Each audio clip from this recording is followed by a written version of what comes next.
नमस्ते, मैं हूं रविंद्र गौतम और आप देख रहे हैं कमोडिटी टुडे पर बिग पिक्चर।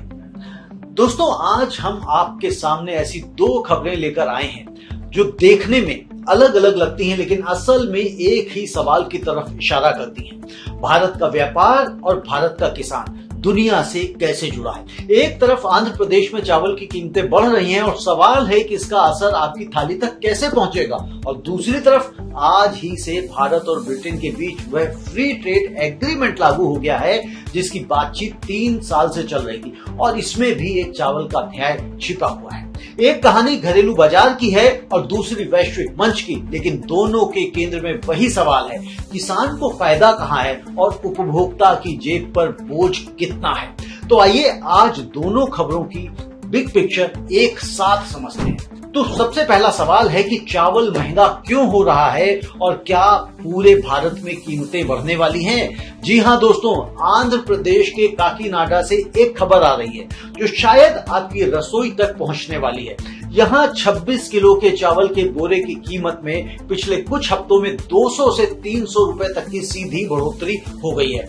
अब सवाल यह है कि क्या यह सिर्फ आंध्र प्रदेश की एक स्थानीय समस्या है या फिर पूरे भारत के चावल बाजार का एक संकेत है? क्या सरकार इसमें दखल देगी? और सबसे बड़ा सवाल, क्या इसका फायदा किसानों को मिल रहा है या सिर्फ बीच के व्यापारियों की जेब भरी जा रही है? दोस्तों, ग्राउंड रियलिटी देखते हैं, यानी कि जमीनी हकीकत देखें तो काकीनाडा और गोदावरी जिलों में सुपर फाइन और कॉमन दोनों किस्मों के चावल महंगे हुए हैं। मिलर्स एसोसिएशन के मुताबिक यह बढ़ोतरी सीधे पैडी यानी धान की कीमतों से जुड़ी है। शहरी इलाकों में सुपर फाइन चावल की मांग तेजी से बढ़ी और इसका सीधा असर होटल, रेस्टोरेंट और कैटरिंग उद्योग पर पड़ रहा है, जहां थोक में चावल खरीदा जाता है और मार्जिन पहले से ही बारीक होता है, पतला होता है। छोटे भोजनालयों के लिए यह बढ़ोतरी सीधे लागत बढ़ाने वाली साबित हो रही है। पैडी वर्सेस राइस प्राइसेस का गैप समझिए। जी हाँ दोस्तों, हमें यह समझना है कि चावल की कीमत बनती कैसी है। तो इसकी शुरुआत होती है पैडी प्रोक्योरमेंट प्राइस से, यानी सरकार या मिलर किसान से धान किस दाम पर खरीदता है। इस साल 2026-27 सीजन के लिए कॉमन पैडी का एमएसपी 2369 से बढ़ाकर 2441 रुपया प्रति क्विंटल किया गया, यानी सिर्फ 72 रुपए की बढ़ोतरी हुई, करीब 3%। और इसके बाद आता है मिलिंग कॉस्ट, धान से चावल निकालने का खर्च। फिर रिकवरी रेशियो अहम है, यानी 100 किलो धान से कितना चावल निकलता है। सुपर फाइन किस्मों में यह अनुपात कम होता है, इसलिए लागत ज्यादा बैठती है। और इसके बाद जुड़ते हैं transportation cost, storage, GST, packaging और फिर होलसेल और रिटेल मार्जिन। दिलचस्प बात दोस्तों यहाँ पर यह है कि एमएसपी पे तो सिर्फ 3% की बढ़ोतरी हुई, लेकिन रिटेल चावल की कीमत इससे कहीं ज्यादा बढ़ी है। इसका मतलब यह है कि बढ़ोतरी सिर्फ एमएसपी की वजह से नहीं बल्कि सप्लाई चेन के दूसरे हिस्सों में हो रही है। तो असली वजह क्या है, ये जानना जरूरी है। तो पहली वजह है सुपर फाइन पैडी की सप्लाई में कमी। गोदावरी के मिलर्स आमतौर पर बिहार, मध्य प्रदेश, ओडिशा और छत्तीसगढ़ से सुपर फाइन धान मंगवाते हैं, लेकिन वहां इसकी खेती घटी है। दूसरी वजह और भी दिलचस्प है। तेलंगाना सरकार किसानों को 500 रुपए प्रति क्विंटल का बोनस दे रही है, जिससे आंध्र का धान भी तेलंगाना की तरफ खिंच रहा है और स्थानीय उपलब्धता घट रही है। इसके अलावा दोस्तों, बफर स्टॉक्स का दबाव है, एक्सपोर्ट डिमांड, शहरी इलाकों में प्रीमियम राइस की बढ़ती खपत और फ्रेट व पैकेजिंग कॉस्ट, ये सब मिलकर कीमतों को ऊपर धकेल रहे हैं। कुछ हद तक जमाखोरी यानी कि होर्डिंग की भी चर्चा है, हालांकि इसका प्रमाण सीमित ही है। अब यहाँ पर दोस्तों हमें ये समझना है, ये सवाल है कि क्या यह सिर्फ आंध्र प्रदेश की कहानी है? पड़ोसी तेलंगाना में बोनस की वजह से किसानों को फायदा तो हो रहा है, पर वहां भी कंज्यूमर्स के लिए कीमतें ऊपर हैं। कर्नाटक और तमिलनाडु में सोना मसूरी जैसी किस्मों की मांग बढ़ने से वहां भी दाम में मजबूती है। केरल में कंज्यूमर ज्यादातर सब्सिडाइज यानी कि पीडीएस चावल पर निर्भर है, इसलिए वहां सीधा असर कम दिखाई देता है। महाराष्ट्र जैसे राज्यों में असर आंध्र जितना तीखा नहीं है, लेकिन ट्रेंड एक जैसा ही दिखाई दे रहा है। सुपर फाइन किस्मों की कीमत सामान्य किस्मों से तेजी से बढ़ रही है। अब अगर हम इसका राष्ट्रीय असर देखें यानी कि नेशनल इम्पैक्ट देखें, तो अगर यह ट्रेंड आगे भी जारी रहा तो इसका असर देशव्यापी हो सकता है। चावल भारत के सीपीआई इन्फ्लेशन यानी कि उपभोक्ता महंगाई के फूड बास्केट का बड़ा हिस्सा है, इसलिए फूड इन्फ्लेशन पर सीधा दबाव बन सकता है और सरकार की पीडीएस और मिड डे मील जैसी योजनाओं के लिए प्रोक्योरमेंट लागत बढ़ सकती है। हॉस्पिटैलिटी इंडस्ट्री यानी होटल और रेस्टोरेंट सेक्टर पहले से पतले मार्जिन पर ही काम करते हैं, इसलिए वहां कीमत बढ़ने का असर जल्दी महसूस होगा। अब दोस्तों एक और बात कि राइस इंडस्ट्री के ऊपर इसका क्या असर है। जी हाँ दोस्तों, ये हमें देखना ज्यादा जरूरी है कि इसमें फायदा किसको है तो नुकसान किसको है। तो मिलर्स के लिए ये मिला जुला असर है। कच्चे माल की लागत बढ़ी है पर बेचने का दाम भी उनका ऊंचा है। और एक्सपोर्टर्स के लिए दोस्तों यह एक अपॉर्चुनिटी है। क्यों? क्योंकि वैश्विक मांग मजबूत बनी हुई है। ट्रेडर्स को मार्जिन का फायदा मिल सकता है अगर वे सही समय पर स्टॉक रखते हैं। किसानों को एमएसपी से सीमित फायदा मिला है, सिर्फ 3% की बढ़ोतरी, जबकि उनकी इनपुट लागत खासकर खाड़ी क्षेत्र में तनाव के बाद ज्यादा तेजी से बढ़ी है। असली नुकसान झेल रहे हैं कंज्यूमर्स, उपभोक्ता, खासकर शहरी मध्यम वर्ग, जो सुपर फाइन चावल की बढ़ी कीमत सीधे अपनी जेब से चुका रहा है।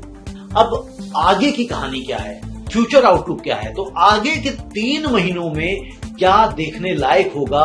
तो अगर खरीफ की बुआई और मानसून की चाल तय करेगी कि 2026-27 में पैडी का उत्पादन कैसा रहता है। एमएसपी की बढ़ोतरी सीमित होने से किसान संगठनों का दबाव सरकार पर बना रहेगा।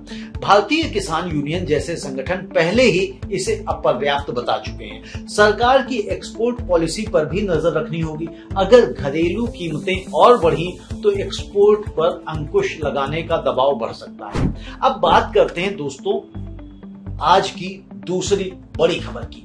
कौन सी है? यानी कि आज की तारीख है 15 जुलाई 2026 और आज ही से ब्रिटेन और भारत के बीच वह फ्री ट्रेड एग्रीमेंट लागू हो गया है जिसकी बातचीत 3 साल से चल रही थी। 2022 में ये शुरू हुई थी और 2025 में समझौते पर दस्तखत हुए और आज इसका लागू होना यह भारत की छठी बड़ी फ्री ट्रेड एग्रीमेंट है। तो सवाल दोस्तों यहाँ पर यह है कि क्या इससे भारत की अर्थव्यवस्था सच में बदलेगी?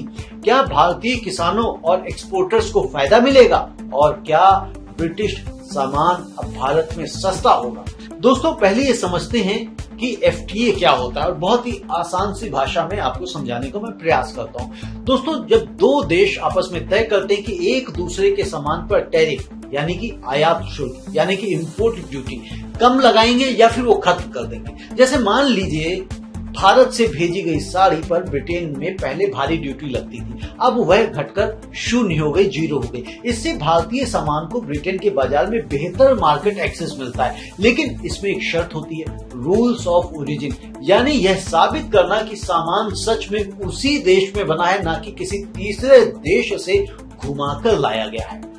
कुछ सामान पर कोटा भी तय होता है, यानी एक तय मात्रा तक ही सस्ता आयात मिलेगा और नॉन टैरिफ बैरियर्स जैसी क्वालिटी स्टैंडर्ड या दस्तावेजी शर्तें अलग से लागू रहती हैं।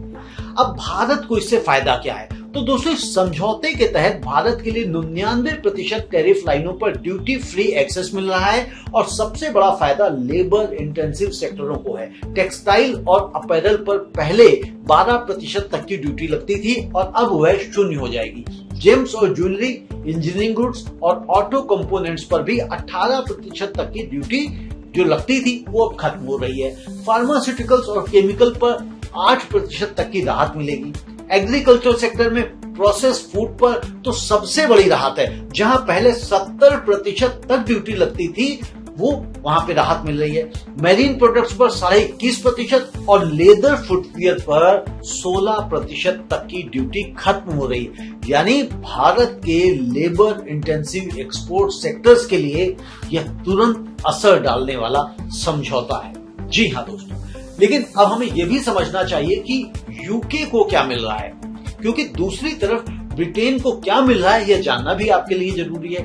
भारत अपने टैरिफ का 90% छोड़ रहा है, लेकिन यह चरणबद्ध तरीके से कई सालों में, एक साथ नहीं। स्कॉच विस्की और दूसरे प्रीमियम ड्रिंक्स जैसे साइडर, ब्रांडी, जिन, वोदका पर टैरिफ धीरे धीरे घटेगा। ब्रिटिश लग्जरी कार्स को भी फायदा मिलेगा। भारत सालाना 3,78,000 यूनिट कन्वेंशनल इंजन कारों को रियायती शुल्क पर आने देगा और ब्रिटिश ट्रकों पर मौजूदा 44% ड्यूटी अगले 5 साल में घटकर 8.8% रह जाएगी। कॉस्मेटिक्स और मेडिकल डिवाइसेस को भी भारतीय बाजार में बेहतर पहुंच मिलेगी। साथ ही ब्रिटेन को पहली बार भारत के सरकारी खरीद बाजार में जो करीब 38 अरब पाउंड का है सालाना है, बोली लगाने का मौका भी मिल रहा है। अब इसका अगर हम खेती पे यानी कि कृषि के क्षेत्र की बात करें तो बासमती और नॉन बासमती दोनों तरह के चावल, organic food, ready to eat food, मसाले, टी और कॉफी, इन सब को ब्रिटेन के बाजार में शून्य या फिर बेहद कम ड्यूटी पर एंट्री मिलेगी। यह भारतीय खाद्य निर्यातकों के लिए एक बड़ा अवसर है, खासकर उन छोटे और मझोले प्रोसेसर्स के लिए जो अब तक ऊंचे टैरिफ की वजह से ब्रिटेन के बाजार से बाहर थे। राइस इंडस्ट्री पर भी क्या इम्पैक्ट पड़ेगा, ये हमारे लिए जानना बहुत जरूरी है। दोस्तों, खास तौर पर चावल उद्योग पर अगर आप असर देखें तो ब्रिटेन हर साल एक तयशुदा मात्रा में चावल आयात करता है और अब तक इस बाजार में भारत को पाकिस्तान, थाईलैंड और वियतनाम जैसे कॉम्पिटिटर से कड़ी टक्कर मिलती रही है। ड्यूटी फ्री एक्सेस मिलने से भारतीय बासमती और गैर बासमती चावल की कीमत प्रतिस्पर्धा में सुधार होगा, जिससे इन कॉम्पिटिटिव कंट्रीज के मुकाबले भारत को बढ़त मिल सकती है। और आने वाले समय में हमें यह देखना दिलचस्प होगा कि क्या भारतीय एक्सपोर्टर्स इस मौके को भुनाकर ब्रिटेन में अपनी मार्केट शेयर बढ़ा पाते हैं। इसमें दोस्तों चैलेंजेस भी हैं। तो चैलेंजेस क्या हैं? क्योंकि सिर्फ ड्यूटी कम होने से काम नहीं चलेगा। भारतीय एक्सपोर्टर्स को ब्रिटेन के सख्त क्वालिटी स्टैंडर्ड्स और ट्रेसेबिलिटी नियमों को पूरा करना होगा, यानी यह साबित करना होगा कि उत्पाद कहां से आया और कैसे प्रोसेस हुआ। रेजिड्यू लिमिट्स यानी कि कीटनाशकों की सीमा को लेकर भी सकती है। सस्टेनेबिलिटी और कार्बन स्टैंडर्ड्स जैसे नए मानक भी आगे चलकर अहम होंगे और इसके अलावा सही डॉक्यूमेंटेशन न होने पर छोटे एक्सपोर्टर्स को शुरुआती दिक्कतें आ सकती हैं। जबकि लॉन्ग टर्म इम्पैक्ट लंबी अवधि में देखें तो यह समझौता मैन्युफैक्चरिंग और एम्प्लॉयमेंट दोनों पर असर डाल सकता है और खासकर टेक्सटाइल और ऑटो कंपोनेंट्स जैसे सेक्टर्स में जहां एक्सपोर्ट बढ़ने से नई नौकरियां बन सकती हैं। दोनों देशों के बीच सालाना व्यापार में करीब 25.5 अरब पाउंड तक का बढ़ोतरी का अनुमान है और भारत के जीडीपी में करीब 5.1 अरब सालाना जुड़ने का अनुमान लगाया गया है। और इसके अलावा इन्वेस्टमेंट के मोर्चे पर भी हलचल बढ़ सकती है, क्योंकि फाइनेंशियल सर्विसेज जैसे नए चैप्टर से दोनों देशों की कंपनियों को एक दूसरे की बाजार में क्लैरिटी और भरोसा मिलेगा। अब दोस्तों, इसका हम बिग पिक्चर कंक्लूजन देखें तो दोस्तों, आज की दोनों कहानियां असल में एक ही सिक्के के दो पहलू हैं। आंध्र प्रदेश की चावल महंगाई हमें बताती है कि घरेलू सप्लाई चेन में छोटी सी गड़बड़ी जैसे पड़ोसी राज्य का बोनस या फिर धान की कम पैदावार सीधे कंज्यूमर की जेब तक पहुंचती है। भले ही एमएसपी में बढ़ोतरी बहुत सीमित हो, वहीं दूसरी तरफ India UK free trade agreement हमें दिखाता है कि जब वही चावल खासकर बासमती दुनिया के बाजार में जाता है तो ड्यूटी फ्री एक्सेस मिलते ही एक्सपोर्टर के लिए नया अवसर बन जाता है। यानी एक ही उत्पाद एक तरफ घरेलू महंगाई की चुनौती है और दूसरी तरफ वैश्विक मौके का दरवाजा। असली सवाल यह है, क्या भारतीय किसान और एक्सपोर्टर दोनों मोर्चों पर इस बदलाव का फायदा उठा पाएंगे या यह सिर्फ बीच के व्यापारियों और बड़ी कंपनियों तक ही सिमट कर रह जाएगा? यही है आज की बिग पिक्चर। घरेलू कीमत और वैश्विक मौका दोनों एक साथ देखे बिना असली तस्वीर अधूरी है। दोस्तों, यदि अभी तक आपने हमारे कमोडिटी टुडे चैनल को सब्सक्राइब नहीं किया है तो चैनल को सब्सक्राइब करें। वीडियो को लाइक नहीं किया तो वीडियो को लाइक भी करें, क्योंकि वीडियो जब आप लाइक करते हैं तो हमें भी पता लगता है कि हमारी जो मेहनत है वो कितनी पसंद की जा रही है। और साथ के साथ कमेंट में हमें लिखकर बताएं कि हमारे कार्यक्रम आपको कैसे लगते हैं और हमें अपने चैनल पे और कौन सी स्टोरीज ऐड करनी चाहिए जो आपको बेनिफिट पहुंचाती हो। आप सभी का बहुत बहुत धन्यवाद। नमस्ते।